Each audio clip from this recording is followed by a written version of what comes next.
So what I've found over the years is that most of us, because of this, we are setting our boundaries basically through trial and error, right? We're all going about this process through a trial and error situation, and we're just doing the best we can. And so what we end up doing is we hit our limit first, right? We hit our limit. And then what happens after that is we have to deal with the ramifications of that, of hitting that limit, or the aftermath of that.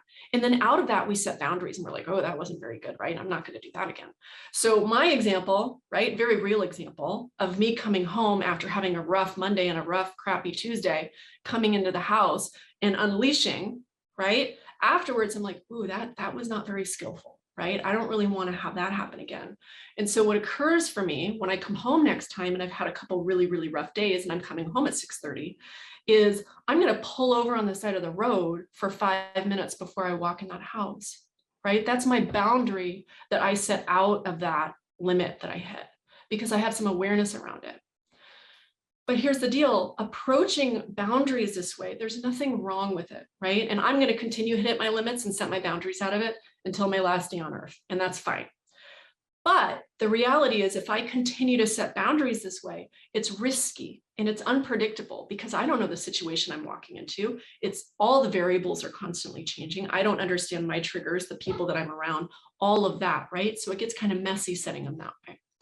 So the approach and the model we follow is this concept of working on self-care, practicing awareness, and then setting healthy boundaries out of that. And what I mean by that is self-care, self-care has become such a buzzword, right? Anybody ever feel like self-care is a buzzword? It feels like self-care is just utilize, yeah, Jeff, you know, it's just like something that people are utilizing. But I think the reason why it's become a buzzword is because we are in deep need of what it's actually offering. Self-care at the root is really just about energy. It's about how am I maintaining my energy levels throughout my day to support myself. That's what self-care is at its root. Awareness has everything to do with choice. It has to do with what my perception is internally, as well as what my perception is externally in my environment, and the interplay between that. That's awareness. And then boundaries arise out of that. Another way I like to look at this model is self-care plus awareness equals boundaries, or energy, choice. Energy plus choice equals power.